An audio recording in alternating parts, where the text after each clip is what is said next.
Untuk video kali ini kita akan membahas mengenai sumber daya, administrasi, dan pemasaran hasil produksi budaya lokal untuk prakarya dan kewirausahaan kelas 10. Yang pertama akan kita bahas mengenai sumber daya yang dibutuhkan berdasarkan inspirasi budaya lokal non-benda. Kegiatan wirausaha didukung oleh ketersediaan sumber daya manusia, material, peralatan, cara kerja, pasar, dan pendanaan. Sumber daya yang dikelola dalam sebuah wirausaha dikenal dengan sebutan 6M, yakni man, money, material, mesin, method, dan market.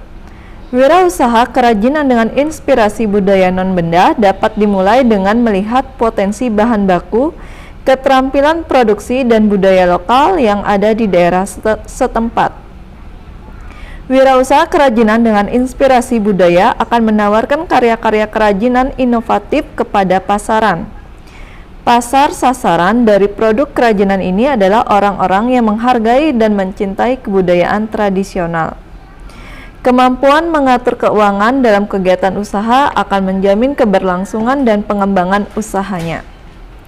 Apabila seorang wirausahawan sudah menentukan produk kerajinan berdasarkan analisis peluang usaha, wirausahawan dapat menentukan sumber daya yang dibutuhkan dalam menjalankan usaha tersebut. Sumber daya yang dimiliki oleh perusahaan dapat dikategorikan atas 6 tipe sumber daya, yaitu yang pertama itu ada man atau manusia. Dalam pendekatan ekonomi, sumber daya manusia adalah salah satu faktor produksi selain tanah, modal, dan keterampilan. Manusia merupakan unsur manajemen yang penting dalam mencapai tujuan perusahaan. Yang kedua itu ada money atau uang. Uang merupakan salah satu unsur yang tidak dapat diabaikan. Uang merupakan alat tukar dan alat pengukur nilai. Besar kecilnya hasil kegiatan dapat diukur dari jumlah uang yang beredar dalam perusahaan. Hal ini akan berhubungan dengan dana yang harus disediakan untuk membiayai gaji tenaga kerja, alat-alat yang dibutuhkan dan harus dibeli. Kemudian ada material atau fisik. Perusahaan umumnya tidak menghasilkan sendiri bahan mentah yang dibutuhkan, tetapi membeli dari pihak lain. Untuk itu, manajer perusahaan berusaha untuk memperoleh bahan mentah dengan harga paling murah, menggunakan cara pengangkutan yang murah, dan membuat proses pengolahan seefisien mungkin. Kemudian ada mesin atau teknologi. Mesin memiliki peranan penting dalam proses produksi. Setelah revolusi industri, banyak pekerjaan manusia yang digantikan oleh mesin. Perkembangan teknologi yang begitu pesat menyebabkan penggunaan mesin semakin meningkat. Banyaknya mesin baru yang ditemukan oleh para ahli memungkinkan peningkatan produksi sangat tinggi. Kemudian ada metode atau metode. Metode sangat dibutuhkan agar mekanisme kerja berjalan efektif dan efisien. Metode kerja yang sesuai dengan kebutuhan perusahaan, baik yang menyangkut proses produksi maupun administrasi, tidak terjadi begitu saja, melainkan memerlukan waktu yang lama.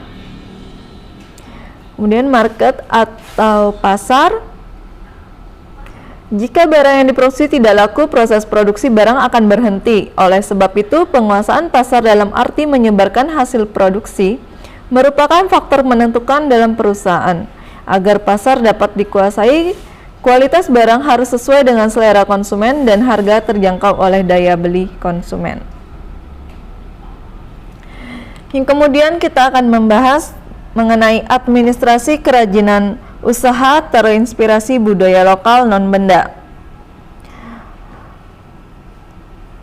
Ada beberapa pendapat ahli tentang pengertian dari administrasi usaha. Menurut H.A. Simon, administrasi adalah suatu kegiatan dari suatu kelompok orang yang mengadakan kerjasama untuk mencapai tujuan bersama.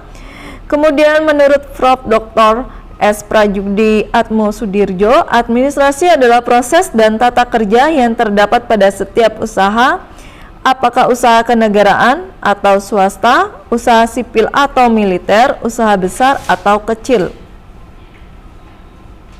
Secara garis besar, administrasi adalah suatu proses yang umumnya terdapat pada usaha kelompok negara, swasta, sipil atau militer, serta berbagai bentuk perkumpulan untuk mencapai tujuan bersama. Adapun ciri-ciri dari administrasi, yang pertama adanya sekelompok orang, adanya kerjasama dari sekelompok orang, adanya tujuan yang harus dicapai, adanya proses kegiatan usaha, dan adanya aspek bimbingan kepemimpinan dan pengawasan. Kemudian ada maksud dan tujuan dari administrasi. Maksud dan tujuan administrasi usaha adalah agar wirausaha sebagai pemilik perusahaan dapat melakukan kegiatan berikut ini. Yang pertama, agar wirausaha sebagai pemilik perusahaan dapat memonitor kegiatan dan pengendalian usaha.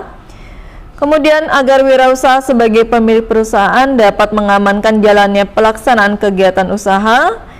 Yang ketiga, agar wirausaha sebagai pemilik perusahaan dapat mengevaluasi kegiatan-kegiatan usaha. Kemudian, yang keempat itu ada wirausaha sebagai pemilik perusahaan dapat menyusun program pengembangan kegiatan usaha. Yang kelima, agar wirausaha sebagai pemilik perusahaan dapat menunjukkan adanya bukti-bukti kegiatan usaha. Yang keenam, agar wirausaha sebagai pemilik perusahaan dapat mengambil keputusan dalam pengembangan dan pengendalian usaha. Kemudian kita lanjut untuk hal-hal yang memerlukan catatan dalam berwirausaha, itu ada persediaan barang, bahan mentah, barang dagangan, dan sebagainya. Kemudian ada utang dan piutang dagang. Kemudian surat-surat relasi bisnis dan tanggapannya. Yang terakhir para pemesan produk, alamatnya, dan kapan harus dilayani. Untuk yang terakhir pembahasan kali ini yaitu untuk unsur-unsur bidang administrasi, yaitu ada pengorganisasian, ada keuangan, kemudian ada manajemen, ada kepegawaian, ada perbekalan, dan ketatausahaan. Ya. Demikian untuk video kali ini, semoga kalian mengerti dan terima kasih.